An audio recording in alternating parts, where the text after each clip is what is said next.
მოგესალმებით, ეს გახლავთ პროექტი სპექტაკლის შემდეგ, რომელიც ხორციელდება საქართველოს კულტურის სამინისტროს მხარდაჭერით. ვაგრძელებთ დისკუსიების ციკლს სპექტაკლებზე ამჯერად და ჩვენ სადისკუსიოდ შევარჩიეთ ავთო ვარსიმაშვილის თავისუფალ თეატრში დადგმული სპექტაკლი ვთამაშობთ კვაჭი კვაჭანტირაძეს. ბატონ ავთო ვარსიმაშვილს უკვე განხორციელებული აქვს რუსთაველის თეატრში გასულ საუკუნეში კვაჭი კვაჭანტირაძე, მიხეილ ჯავახიშვილის ამავე სახელწოდების მოთხრობის თუ რომანის მიხედვით.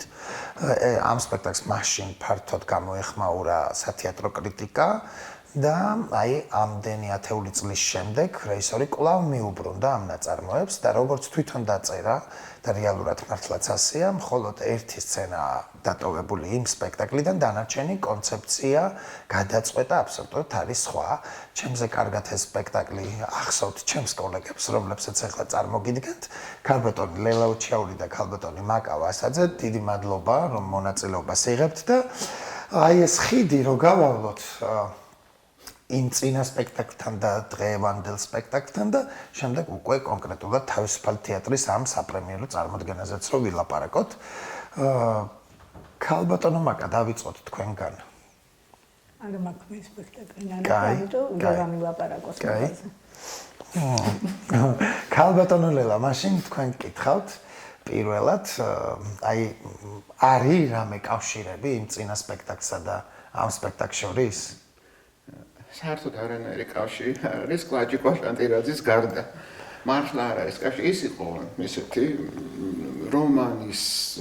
საკმაოდ ახლოს რომანთან სპექტაკლი, ძალიან საინტერესო სპექტაკლი იყო და თან მნიშვნელოვანი იმითაც იყო, რომ მაშინ ავთო ვარსიმაშვილი იყო ძალიან ახალგაზრდა. და დღეს როცა ჩვენ საუბრობთ, რომ როგორ ეჭიდება ახალგაზრდა ესეთ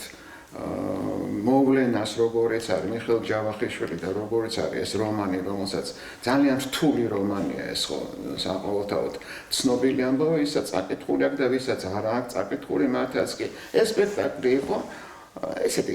ჭალებში ვიტყვი კლასიკური აკადემიური სპექტაკლი, რომელშიც რა თქმა უნდა ჩანდა ახალგაზრდა რეჟისორის ხედვა, დამოკიდებულება ცხადია იმ მოვლენების მიმართ. ის იყო სრულიად სხვა პერიოდი, სრულიად სხვა ეპოქა, სრულიად სხვა სათქმელებით, სრულიად სხვა გარემოთი, რომელშიც მოქმედებდა კვაჭი და ახლა რაც ნახეთ, სწორედ აღნიშნეთ თქვენ, რომ ახლა ერთი არა, ალბათ ერთი ორი სცენა არის, შეიძლება ორნახევარი კვაჭი კვაჭანტირაძე, მაგრამ აბსოლუტურად სხვა. ეს არის ავთო ვარსიმაშვილის პიესა. მიხედვით მოტივებზე და რა თქმა უნდა ეს პერსონაჟი, რომელიც კიდევ ერთხელ აღმოვაჩინეთ თურმე კი არა რომ რეალურად არის უკვდავი და ყველა დროში შეიძლება მასზე ისაუბროთ და ყველა დრო შეიძლება ახალი კვაჭი დაბადოს და ახალმა კვაჭიმ შექმნას ეს ახალი დროება. ამითაც რა თქმა უნდა იყო საკმაოდ განსხვავებული. ის იჯდა იმ ეპოქაში, ის კვაჭი კახა თავარდქილაძე ასრულებდა კვაჭის როლს და ძალიან საინტერესო მსახიობი იყო სამწუხაროდ გარდაიცვალა კახა და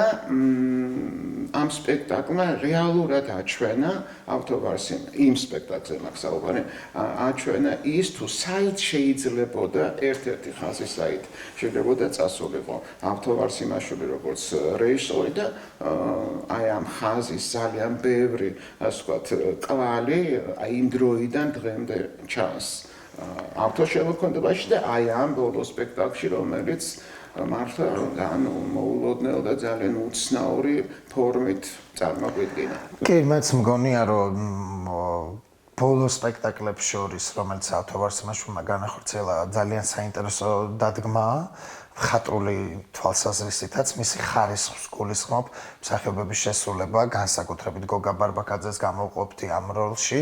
რომელმაც ძალიან საინტერესო იმუშავა ჩემი აზრით და ნამდვილად შექმნა ისეთი განზოგადებული სახე სხვადასხვა მოცემულობაში და მაკა რა შთაბეჭდილება დაგრჩა სპექტაკლზე, რომელიც ნახე, ასეთი ვერსია, საკმაოდ გადაკეთებულია ნაწარმოები,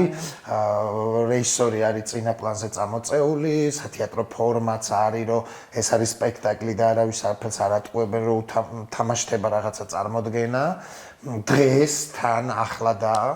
აქ ეს ძალიან მნიშვნელოვანია. აი როგორ შთაბეჭდილება დაგჭა ამ სპექტაკლს? კი ბატონო, ვაშა, მართალი ხარ და აი რელამ წეგანაც ახსენა, მოტივებზე ეს არ არის,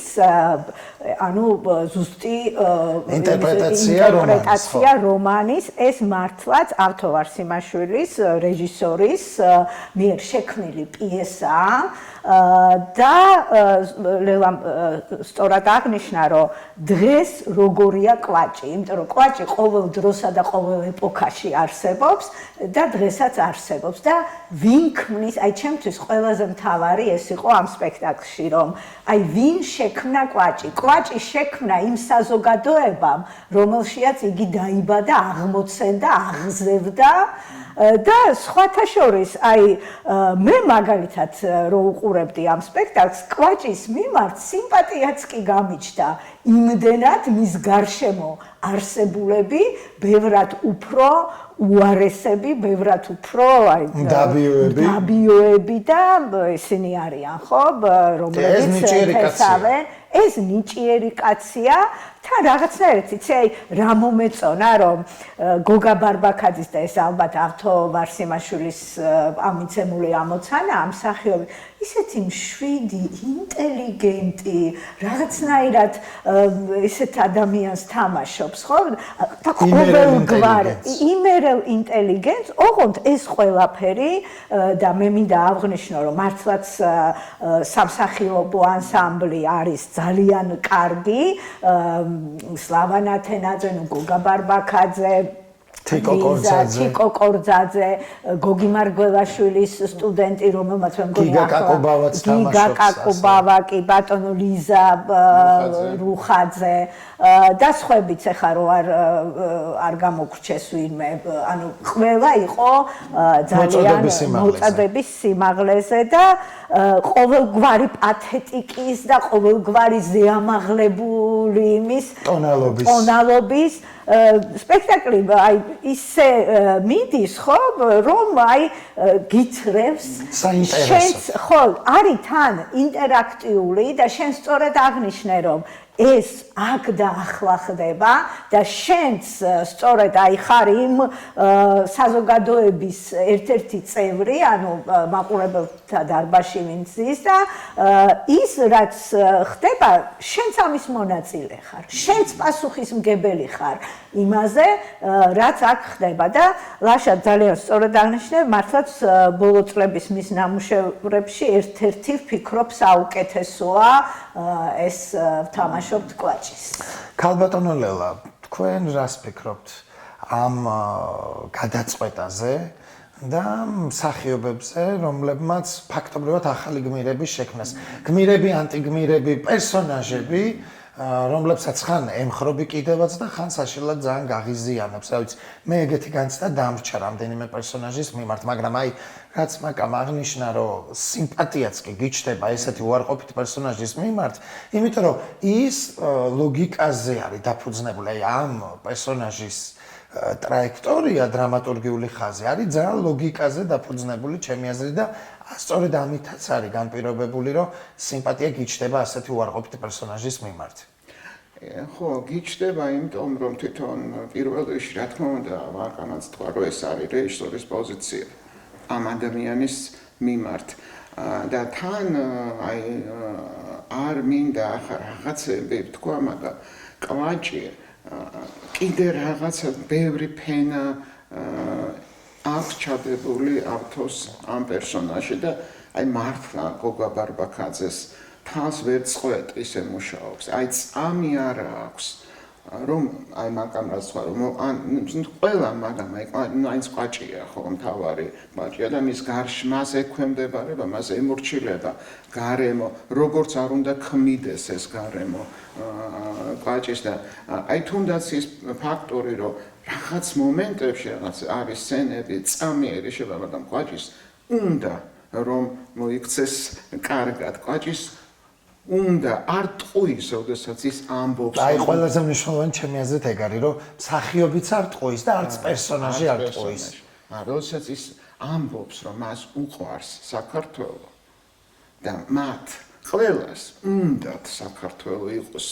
ისეთი ქვეყანა, როგორც ჩვენს გვინდა, რომ იყოს. რას ვაკეთებთ ამისთვის ეს კიდე სხვა საკითხია, მაგრამ ის სურვილი და ის გეზი, რომელიც ჩადო რეჟისორმა, რომელიც გაიზიარა მსახიობმა და აი თუ ლაპარაკობთ იმას, რომ ეს არის ავთოს ერთ-ერთი საუკეთესო სპექტაკლი და არა მარტო ბოლო პერიოდში დადგმურებიდან, იმიტომ რომ სტუდენტობიდან გვახსოვს, ну ჩვენ ყოველ შემთხვევაში გვახსოვს ავთოს სპექტაკლები, ერთ-ერთი საუკეთესოა ზოგადად მის შემოქმედებაში და აი კვაჭიც არის ერთ-ერთი საუკეთესო გოგა ბარბაკაძის შემოქმედებაში. რა როლი არ უთამაშია, ხო, სად არ უთამაშია და როგორი ისეთი საოცნებო მსახიობისთვის საოცნებო და კარგად შესრულებული როლი. მაგრამ აი ასეთი მე პირადად აი მართლა არ მახსოვს, თუმცა ყველა მიცის რომ ერთ-ერთი საუკეთესო მსახიობია. კი, გეთანხმებით აბსოლუტურად და მეც მინდა მთლიანად გავიზიარო ეგ პათოსი, რომ აი რაც ახსენე გოგა ბარბაკაძესთან დაკავშირებით, რომ ოტელო უთამაშია, ხო? და არა მარტო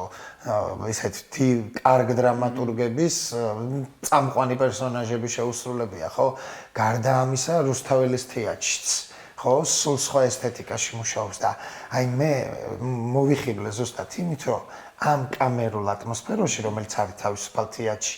როგორ კომუნიკაციას ამყარებს სულ სხვა ხერხებით და აი ყალბი ნოტი არა აქვს არც ერთი და დავაფასე გოგა ბარბაკაძე და ვაღიარე ბოლომდე როგორც ნამდვილად ნიჭიერი არის კიდე რაც ბევრ რეჟისორს ну ხშირად სამწუხაროდ ასე არ ხდება ხოლმე შემოქმედს უნდა კონდეს გემოვნება უნდა კონდეს მიზანი რისთვის აკეთებს ამას ეს არის აბსოლუტურად აი ერთ სცენას ვერ მეტყვი აი ამ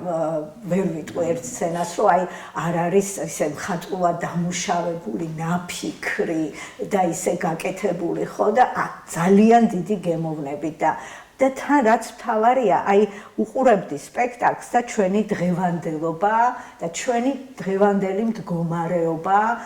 მედგა თვალწინ და სულ ფიქრობდი, რომ აი რა დღეში ვაყენებთ ჩვენ ქვეყანას, ჩვენვე ამ ქვეყნის მოქალაქეები, ხო? რა დღეში ვაყენებთ ჩვენ ქვეყანას და როგორ არაფრად არ მიგვაჩნია გარდა საკუთარი პირადი რაღაცა იმეების მერკანტილური ამბიციების დაკმაყოფილებისა, ხო? და აი ეს ძალიან კარგად დაგვანახა ავთომ ამ სპექტაკლში და იმ მსახიობებმა, ვინც იქ თამაშობენ. ერთადერთი პრინციპში, ერთადერთი ჩემ სახქმაში ყოველ შემთხვევაში შეიძლება ითქვას გულწრფელი თავიდან ბოლომდე ყველა გულწრფელი უბრალოდ მე ვამბობ აი დადებითი ხაზი თუ შეიძლება იყოს ეს არის აი ეს ლიზა ვისაც თამაშობს ეს ქალი რომელიც თავიდან ბოლომდე ერთგულია და თავს წირავს კიდევაც კვაჭის გამო ხო აი ეს ხაზი ძალიან კარგად არის და ქალი რომელსაც აქვს თან ინტუიცია იმიტომ რომ კორძაძის გმირზე ის თავიდან მეუბნება რომ არ მომწონს ეს ადამიანი მე არ მომწონს ეს ადამიანი და ნუ მე აღმოჩნდება რასაც ვინც არის ხო სინამდვილეში ეს ნამდვილად არის დიდი მადლობა რომ მონაწილეობა მიიღეთ ჩვენს დისკუსიაში შეგახსენებთ რომ ჩვენ საუბრობდით თავისუფალ თეატრში დადგმულ სპექტაკლზე კვაჭი თამაშობთ კვაჭი კვაჭანტირაძეს რომლის რეჟისორი გახლავთ ავთანდილ ვარსიმაშვილი ეს არის ვლოგი სპექტაკლის შემდეგ დროებით გემშვიდობებით